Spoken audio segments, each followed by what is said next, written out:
Assalamualaikum warahmatullahi wabarakatuh.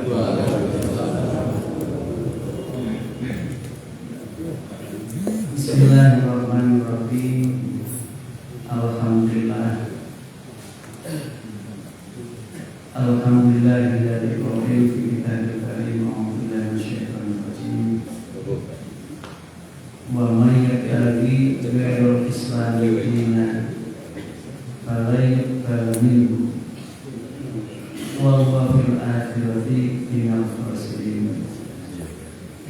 Asyhadu an la ilaha illallah al-malikul haqqul mubin wa asyhadu anna muhammadar rasulullah shadiqul wa'dil amin.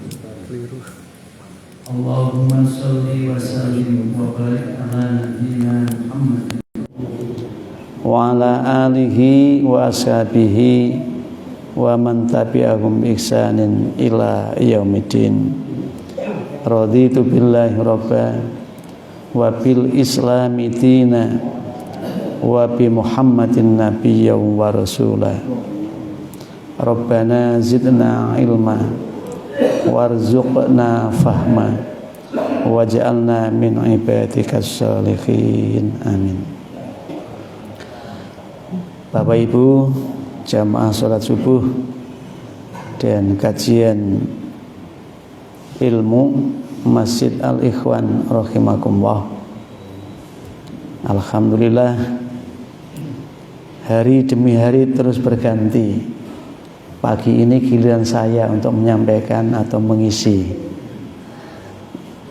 Kayaknya 2 pekan terasa cepat sekali. Mungkin karena cinta yang ada ya, sehingga tak terasa. Tiba-tiba sudah waktunya saya lagi ya. Kita bersyukur masih bisa bersilaturahim di rumah Allah, di masjid. Mudah-mudahan sholawat salam senantiasa terlimpah curahkan pada junjungan kita Nabi Muhammad sallallahu alaihi wasallam. Sebagaimana seruan Allah, ya ayyuhalladzina amanu shallu alaihi wasallimu taslima. Wahai yang telah beriman, bersolawatlah kalian kepadanya dan bersalamlah dengan salam yang benar-benar taslim. Itu menundukkan diri kita, menundukkan pikiran, perasaan, sikap laku ini kepada apa yang digariskan oleh beliau. Maka di ayat yang lain itu Allah menyebut aqimus shalah wa atuz zakah wa atiur rasul la'allakum turhamun. Tegakkan salat, tunaikan zakat, taatlah kepada Rasul supaya kalian mendapat kasih sayang, mendapat rahmah, supaya kalian dicintai oleh Allah dan mendapatkan kebahagiaan dalam cintanya. Nah, esok ngomong cinta itu biasanya indah. Konon Allah menciptakan segalanya itu dengan cintanya, dengan rahmahnya. Cinta untuk membahagiakan yang dicintai, bukan cinta untuk membahagiakan diri sendiri. Walau dipisah ya, oleh laut, tak akan pernah goyah ya. Itu mengilustrasi bagaimana jiwa-jiwa yang dipenuhi dengan rasa cinta itu, semua yang dilakukan adalah keindahan ya, sesuatu yang anggun, yang mempesona.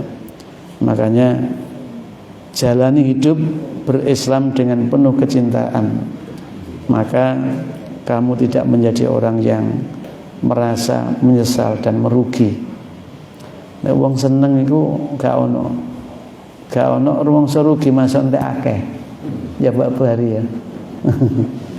Masa entek akeh.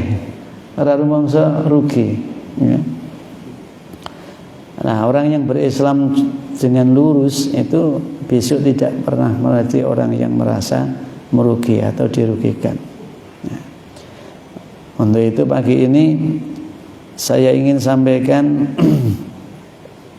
ayat Allah, ya, ayat Allah yang ada di dalam surah Ali Imran, surah yang ketiga, ya.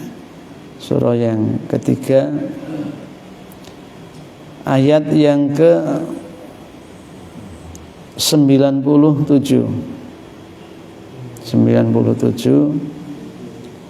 tapi saya memulai dari atasnya. A'udzubillahi minasyaitonirrajim. Qul sadaqallah, katakan olehmu wahai Muhammad, sadaqallah. Sedekah itu bukan sedekah, ya. Sedekah benar. Siapa Allahu? Allah. Gusti Allah kuwi benar. Ya. Benar di dalam menuntun dan membimbing umat manusia dengan menghadirkan rasul-rasul yang dijadikan panutan, dan memberi rasul-rasul itu Alkitab atau suhuf. Jadi rasul yang menjadi panutan itu diberi panduan berupa kitab atau suhuf, atau diberi wahyu, ya, terpelihara dari ketidaksempurnaan sifat manusiawinya. Jadi menungso iku nek kadung seneng ora ketok eleke sing disenengi, kadung seneng gak ketok kurange sing disenengi. Semua nampak baik, bagus. Tetapi ketika dia membenci sesuatu, tak pernah nampak baiknya sama sekali, selalu nampak buruk. Itu manusia yang berada di dalam keterbatasan pikiran, perasaan maupun pandangan indrawinya, ya. Jadi menungso itu punya kekurangan secara alami, naturalistik, ya, namanya gitu ya. Makanya Nabi sampai nyebut menungso itu panggenane keliru, tur panggenane lali, ya.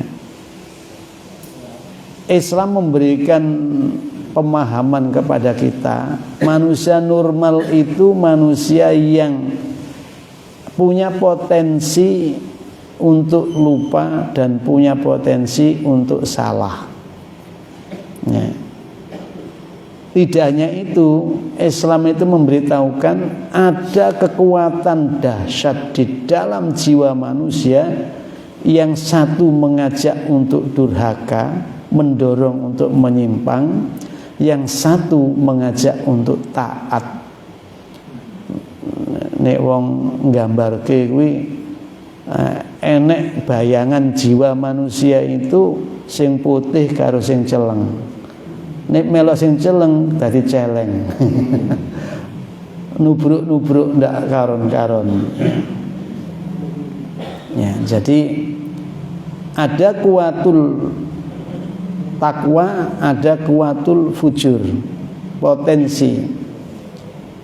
Maka Rasul yang dijadikan panutan oleh Allah agar manusia itu meniru dan mencontohnya, itu dijaga. Makanya dalam akidah kita itu ada namanya maksum, ya'simukallah. Jadi maksum itu artinya yang dijaga, yang dirawat, ya toh, dari hal-hal yang bersifat kekurangan-kekurangan manusia itu. Walau tetap disebutkan innama ana basyarum mithlukum. Jadi kalau Anda melihat aku, kata Rasul itu, dari sisi kemanusiaan aku sama dengan kalian. Ya. Bedanya yuha ilayya, aku mendapat wahyu. Nah ini bedanya, aku mendapat wahyu. Maka tidak pernah ada Rasul yang mendapat wahyu itu kemudian menyeru kepada manusia agar mereka menjadi pelayan-pelayannya, mereka menjadi pengabdi-pengabdinya, mereka menjadi penghamba-penghambanya, atau kemudian muncul istilah minta dikultuskan atau bahkan minta dianggap sebagai Tuhan. Pokoknya sampai gak manut aku, nah, isok kualat. Nah itu isok kualat. Walau sekali lagi perintah Allah untuk mentaati Rasul itu untuk kebahagiaan manusia yang taat sendiri, ya. Jadi Rasul itu terbebas dari kepentingan-kepentingan pribadi insaninya, ya.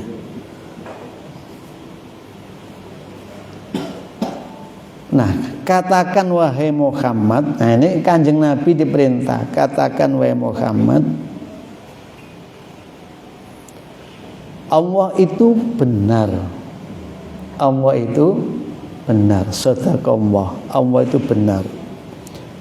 Dengan mengutus Rasul dan memberinya aturan-aturan untuk dipercontohkan agar manusia tidak kehilangan figur panutan. Awakmu manut sapa? Ya. Manut nanggone rasule dhewe. Nek awak dhewe saiki manut nang sapa? Manut nang Kanjeng Nabi Muhammad. Mula kadangkala ana sing kebablas nyebute awakmu kudu dadi Muhammadiyah. Sing terakhir iki rada serius sampean. Supaya niru bener lakune Kanjeng Nabi Muhammad. Sok-sok kowe iki banjur nyandarno koyok-koyok sifatmu koyok sifate Kanjeng Nabi Muhammad. Mula umatnya Kanjeng Nabi ku ya Muhammadiyah. Nah, nek ora ngono dadi Muhammadiyah kok. Tapi yang saya maksud itu bukan sekedar perkumpulan atau organisasi, tapi sikap laku kita memang sudah semestinya berkiblat kepada Kanjeng Nabi. Nah, cara bahasa Arab kuwi wong sing nyandarne barang nanggone sesuatu yang disandari maka diberi sifatiyah, yaknya yak nisbah, dinisbatkan, ya. Nah, sampai kok mau anut ning aku terus omonganku ditiru, gayaku melaku ditiru, sampai cara turuku mau tiru, berarti sampai ini termasuk kusniyah.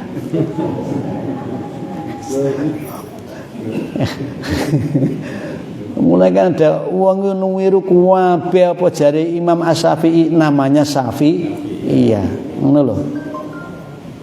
Ana sing pengen niru pendahulu kita, ya ulama-ulama yang dahulu itu kapan ora ditemukan, lalu disebut salafiyah.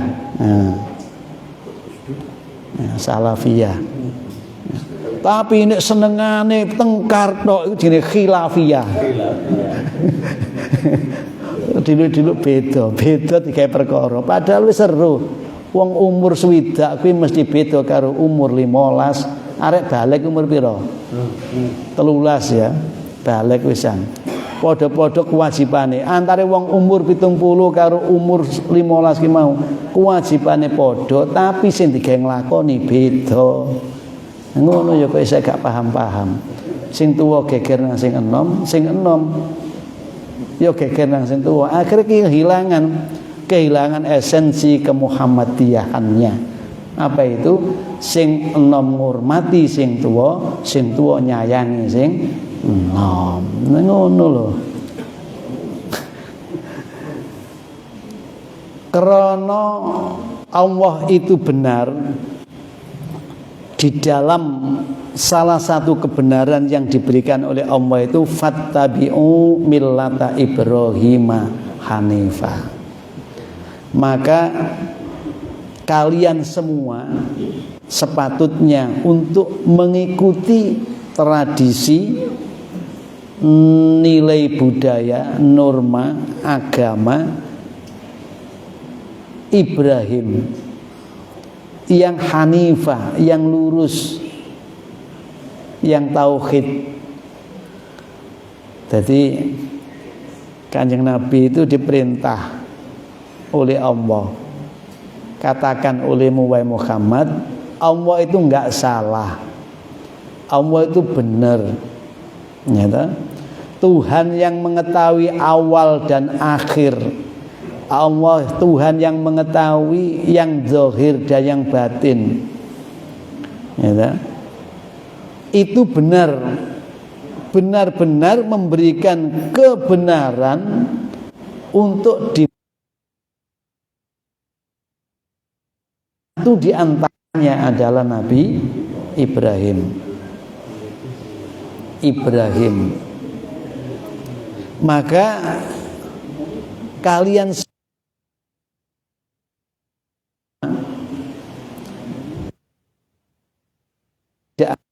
Nabi Muhammad. Jadi yang diperintah kul shadaqallah, diperintah untuk meneguhkan bahwa Allah itu benar, itu Kanjeng Nabi. Tapi sertanya fattabi'u, kalian semua siapa? Ya semua yang ada di dalam kehidupan di mana Nabi mendapati mereka. Berarti semua manusia, gitu.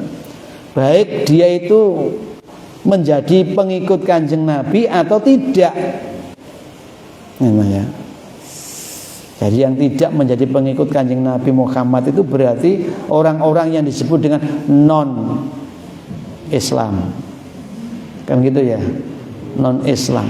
Diseru oleh Allah yang benar itu tadi, ittabi'u, mengikutilah kalian semuanya. Ittiba'lah kalian millata Ibrahim hanifah, terhadap milah, tradisi, kebiasaan, norma yang sudah menjadi budaya, nyata, atau disebut juga ad-din, bisa agama Ibrahim hanifan, yang lurus. Hanifan yang lurus. Di situ menggunakan hanifan, bukan hanifatan. Kini Pak Buhari biasa senengane ngotak-ngatik perkata. Di situ millata Ibrahim hanifan, bukan hanifatan. Hanifan. Yang hanif itu siapa? Yang hanif itu Ibrahimnya. Dari Ibrahim yang hanif itu lalu menjelma menjadi norma millata. Nah, jadi sumbernya itu harus bersih, ya, pelakunya itu harus benar, baru menjelma kepada aktivitasnya yang bisa dilihat oleh orang di sekelilingnya. Milah, ya. Jadi kalau menggunakan apa ya, dulu ada naat man'ud, ada hal, maka hanifan ini berada pada tidak naat man'udnya dari milata, tetapi dia menjadi naat man'ud Ibrahim atau menjadi haliyah daripada Ibrahim. Jadi Ibrahim itu hanif, lurus, benar. Jadi apapun yang ditradisikan oleh Ibrahim itu adalah kebenaran. Ya. Bukan hal yang salah. Pak sampe niru ngene. Ibrahim bojone loro sing siji digawa nang gone Mekah nalikane meteng terus sampean tiru. Perintah kan fattabi'u maka ikutilah milata Ibrahim. Terus sampean apa sing iku? Bojone sampean meteng sampean tinggal nang gone panggenan sing wadin gerizarin. Pas ngono sampean. Lho iku kan ceritane ngono, Pak. Iya, ceritane ngono. Tapi yang diambil adalah hanifahnya. Ibrahim melakukan itu bukan karena kemauan emosinya Ibrahim, tapi karena ada perintah. Jadi sing ketok lo dohir iku, Pak, sing ketok dohir iku itu kadangkala perlu untuk kita selami. Jane batine kaya apa. Jadi tidak hanya bisa diambil dari sisi yang dohir itu saja. Ya. Bojo loro kumpul caruk terus. Misalkan dikeki nggon beda.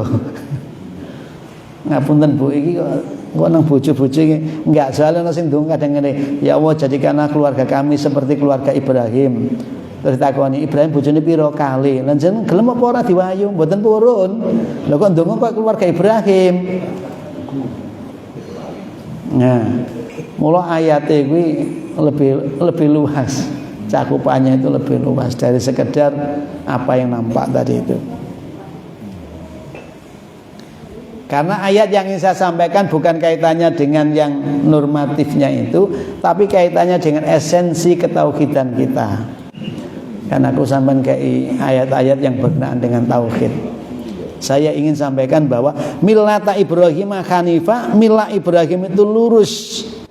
Ya. Wa ma kana minal musyrikin, dan tidaklah ada Ibrahim itu dari komunitas musyrik, dari kelompok musyrikin. Ayat ini membebaskan Ibrahim dari tuduhan-tuduhan. Karena itu nanti banyak kisah Ibrahim itu mulai dari pemuda itu menyatakan sesuatu yang berbeda dengan orang tua, bahkan sampai terjadi pengusiran. Awak dhewe wis tau diusir wong tuweke durung ya. Tapi krana nyampekno sing bener ngono lho. Menyampaikan kebenaran. Tauhid. Lah ngene kadang-kala orang itu wah ini ngajari radikal ini. Ya. Bila perlu berpisah dari keluarga ketika bicara mengenai akidah, ya, mengenai tauhidillah. Berpisah, ya toh? Tapi bukan membenci, bukan musuhi, apalagi menyakiti. Wasohibuma fid dunya ma'rufa. Tetap menjadi sahabat yang baik bagi keluarga. Loh, itu loh kelirunya kita kadangkala di dalam memahami konteks. Jikalau berbeda dalam aspek keyakinan, boleh sampai usir-usiran tadi itu. Kisah Ibrahim, bapak kowe gak leren ngomong Ibrahim wis minggat ayat kok ngene omah kene. Bahkan sampai kepada komunitas masyarakatnya juga menolak. Apalagi memang sistemnya adalah namrudisasi. Di bawah kekuasaan Namrud, ya. Kekuasaan yang diktator juga, ya. Pokoknya ini gak cocok karo pandangan kekuasaan. Nyengge. Apa nyengge? Sikat. Pindah.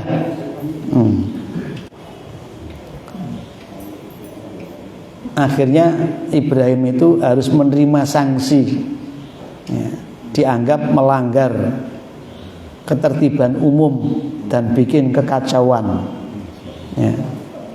Ya apa enggak kacau piye tempat peribadatan mereka itu, Tuhan yang disembah dirusak, dihukum. Ya. Jadi kalau ada orang-orang tertentu kemudian memiliki integritas seperti Ibrahim itu ya ayatnya memang ittabi'u millata Ibrahim hanifah.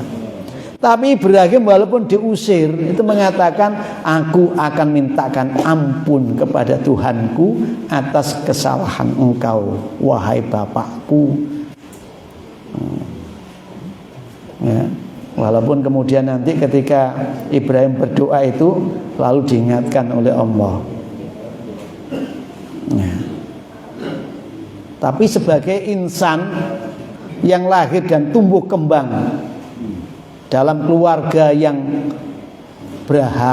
laisme tadi itu, paganistik itu, sikap Ibrahim yang tegas itu menjadi contoh bahwa Rasul itu terjaga mulai dari sebelum diangkat menjadi Rasul, walaupun di tengah masyarakat yang rusak akidah moralitasnya. Ya, makanya wawajadaka ailan wawajadaka dolan, ya toh, wawajadaka apa itu di surat Ad-Duka itu, ya. Semua lah pengayoman Allah kepada orang yang mau dijadikan panutan Rasul itu dalam bahasa keseharian kita menyebutnya irkhas. Jadi keterjagaan orang yang dipersiapkan oleh Allah untuk menjadi Rasul, menjadi nabinya itu punya irkhas.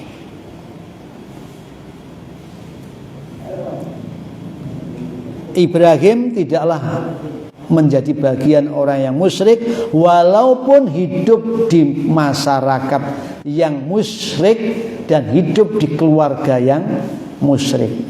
Konon sejarahnya adalah keluarga Ibrahim itu termasuk pekerjaan profesinya itu adalah membuat Tuhan, coba memproduksi Tuhan di industri ya patung. Ya, nah, ya mula coba bapak itu tukang main, anak ngilingno, Pak leren Pak, ojo main Pak. Nah, tempiling karo bapake. Ya. Tapi itu resiko yang harus ditanggung. Lah ngono kadang, ayo Pak, sholat Pak. Radikal. Bukan, itu bukan radikal. Radikal itu ngejak ngantem tadi itu.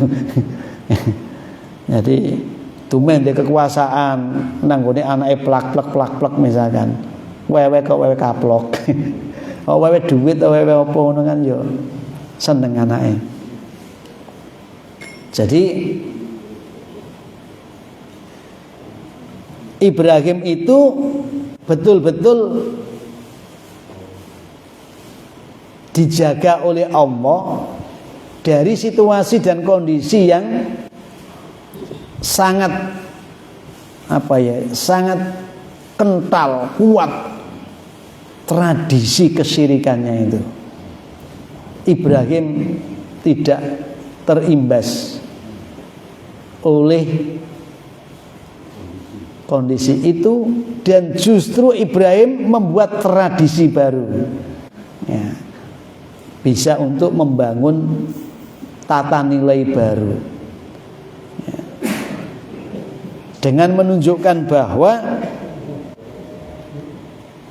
kebenaran itu yang diberikan oleh Allah melalui pendekatan fenomena alam. Jadi terjadi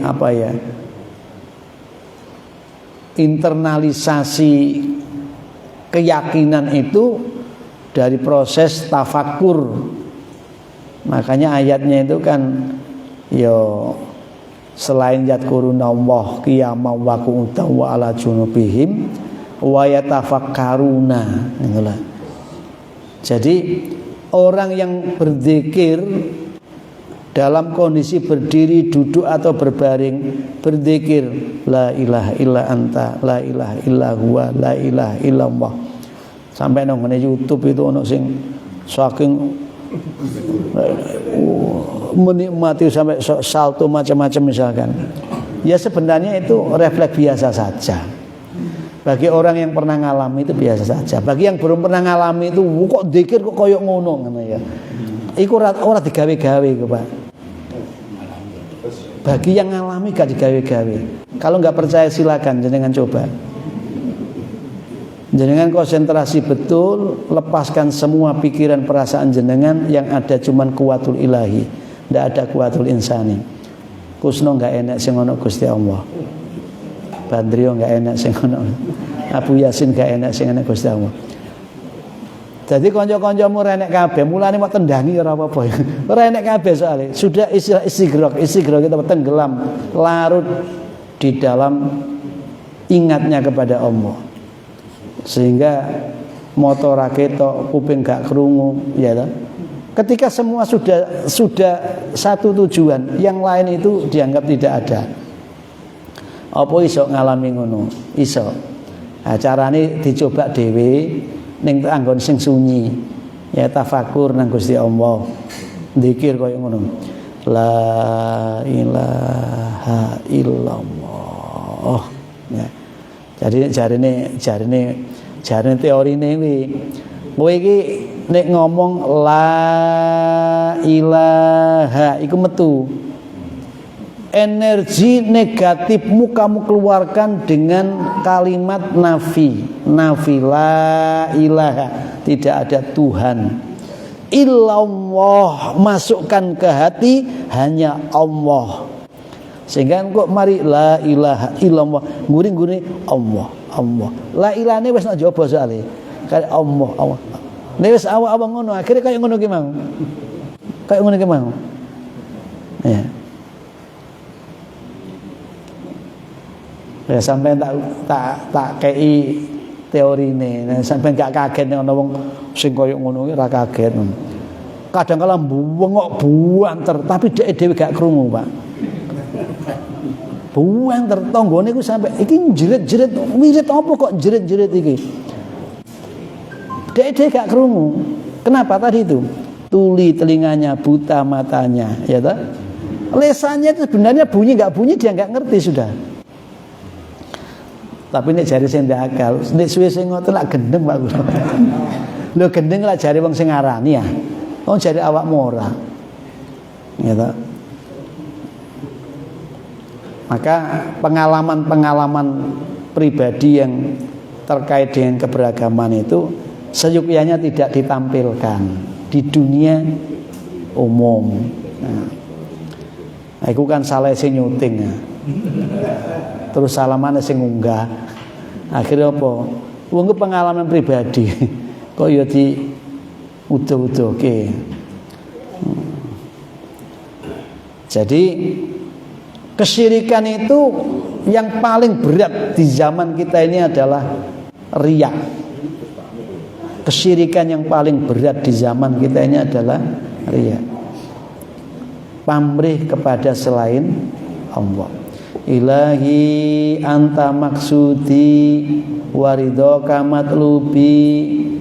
Hampir semua orang ingin mengatakan apa yang ia lakukan motivasinya adalah aku Allah, dan ingin mendapatkan ridhoku, ridho Allah.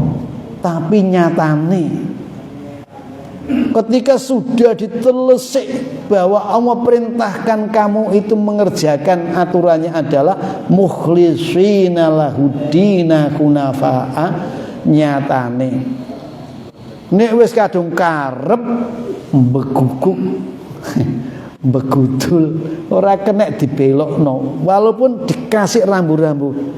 Sik kilo Gusti Allah kuwi merintahke awakmu ngawula nang Gusti Allah kuwi karo jejeking agama. Agama kanggo agama iku dhewe. Sekarang banyak kamu bertengkar gara-gara agama. Kuwi mau pokoke nega Muhammadiyah ora iso ning surga. Nega NU gak iso ning surga. Nega HTI gak iso ning surga. Nega EPI gak iso ning surga. Kalau itu menjadi keyakinan pribadimu, itu adalah kebaikan untuk dirimu. Tetapi ketika kau nyatakan untuk menstigma, mengecap orang lain tidak punya hak mendapatkan surga itu yang menjadi perkaramu. Jadi lana amaluna walakum amalukum lakum dinukum.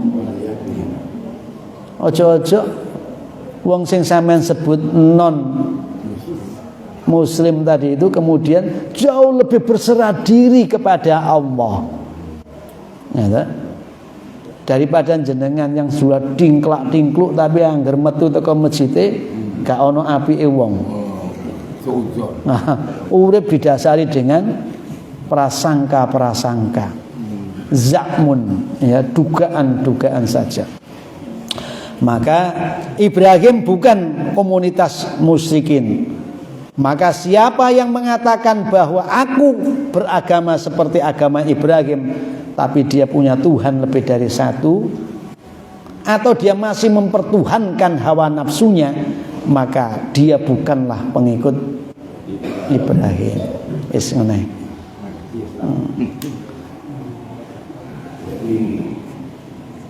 Itu dari apa yang disampaikan bahwa mengawali dari pertauhidan yang mana sekarang ini kan berhaji Ustaz. Jadi ya istilahnya contoh itu kan dari Nabi Ibrahim bersama dengan ada saatnya. Mari kita buka sekarang mengenai karya agama. Silakan sebelah kiri dulu. Ada Pak Sis tidak ada. Niku sebelah nih. Pak Susilo Ibu sebelah. Oh, blok depan. Monggo Pak Susilo silakan Pak. Bet anu nih.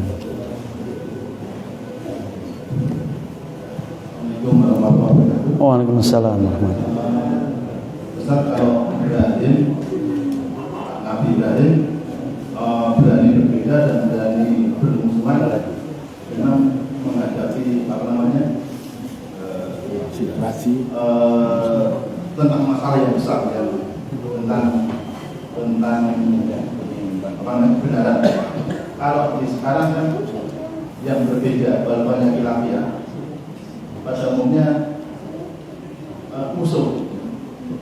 Bagaimana kalau misalnya pada kondisi seperti ini itu kita memaksakan diri yang khilafiyah tadi, maksudnya kita mengorbankan, kita ikuti mereka yang tidak kita karena masalah khilafiyah yang tidak kita yakini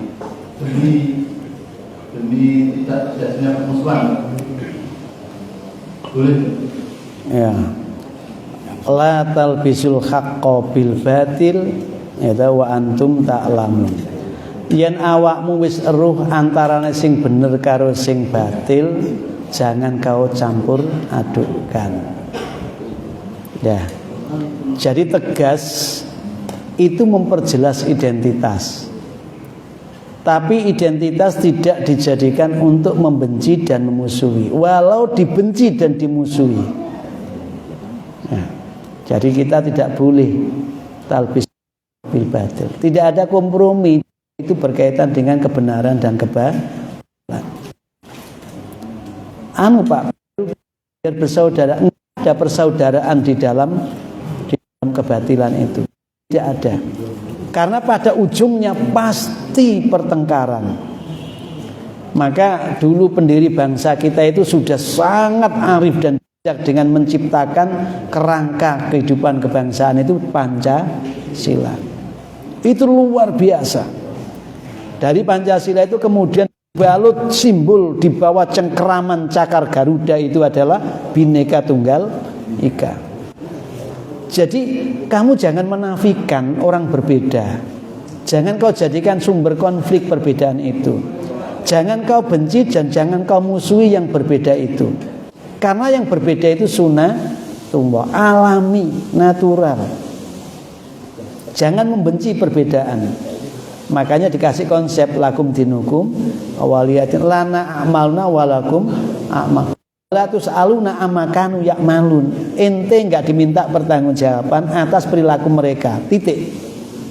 Tugas kita adalah menunjukkan bahwa kebenaran yang kita yakini tadi itu menjelma menjadi kebermanfaatan yang bisa dinikmati oleh orang lain.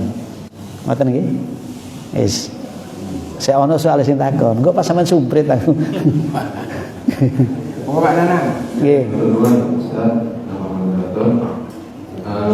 Kaitannya dengan khas yang tadi juga diterangkan bahwa khas itu yang dimiliki oleh para nabi, bahwa nabi itu terjaga terhadap kenabiannya oleh Allah. Bagaimana halnya dengan warasatul anbiya, pengikut kanjeng Nabi?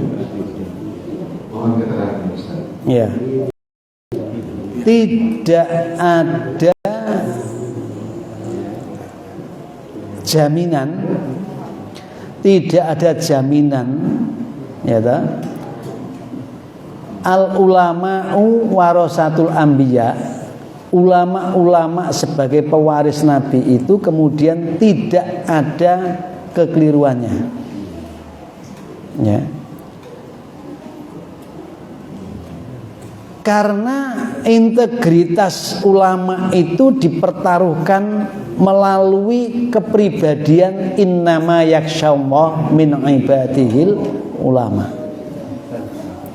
Sejauh mana kekhusukan ketakutannya orang itu dengan Allah, bukan mendahulukan pandangan-pandangan, hasil-hasil kemampuan yang dirunut sampai kepada sumbernya, yaitu Kanjeng Nabi. Sehingga tidak ada stigma kelompok pewaris Nabi secara khusus. Ya, stigma misalkan iki jalur ulama iki kelompoknya pewaris Nabi, sing situ bukan kelompoknya pewaris Nabi. Semua yang musnad penyandarannya itu sampai kepada Rasulullah, semua itu adalah ulama. Makanya di Quran, di hadis disebut ulama itu seperti bintang-bintang. Ya. Yang apabila kamu jadikan sebagai panduan, sekurang-kurangnya kamu akan terbebas dari kesesatan. Kowe iki nek ndelok bintang, ya toh, maka arah jalanmu akan ketahuan. Tapi sekali lagi tidak ada jaminan. Apalagi kata ulama itu di dalam Quran juga disebutkan ulama Bani Israil. Ada ulama Bani Israel. Yang ada karakternya itu ulama Bani Israel itu ulama yang mempunyai ilmu, tetapi ilmunya itu untuk menipu terhadap yang tak berilmu. Kan karakternya begitu. Tapi yang saya maksud, panjenengan tadi nanya kalau pewaris Nabi itu apakah ada jaminan mengenai kebenarannya secara konsisten. Saya tidak menemukan itu.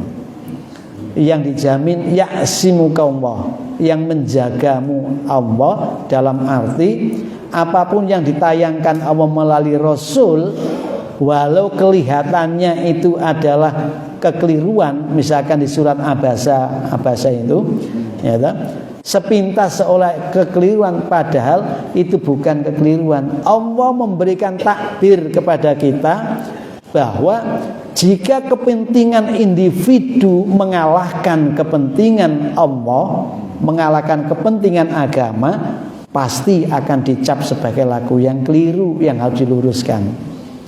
Nah, itu kan sebuah kisah, gitu loh. Maka kalau Nabi aja diperintah rendahkan apa waqfid janahaka iki lho, apa jenis suwiwi, janahka itu kan suwiwi, ya, pundakmu itu rendahkan lil mukminin, bagi orang yang beriman. Kanjeng Nabi aja diperintah seperti itu, maka kita tidak dibenarkan berlaku congkak sombong, apalagi menyakiti kepada orang beriman. Cuman kan ukurannya repot ya. Wong nek kadung seneng gak ono eleke. Tapi nek kadung gak seneng gak ono apike. Ngapunten Pak Buhari. Ya muga-muga gak terjadi ya. Misal sampean saiki apik karo bojone ya. Wis luar biasa, tapi begitu pegatan. Ayo. Apa yang terjadi? Gak ono apike. Oh. Itu contoh sederhana, Pak, ya. Oke, ngono ya, Pak ya. Matur nuwun. Saya rasa sudah tuntas mengenai kajian ini. Marilah kita ikut bersama-sama dengan Al-Quran. Subhanakallahumma asyhadu an la ilaha illa anta astaghfiruka wa atubu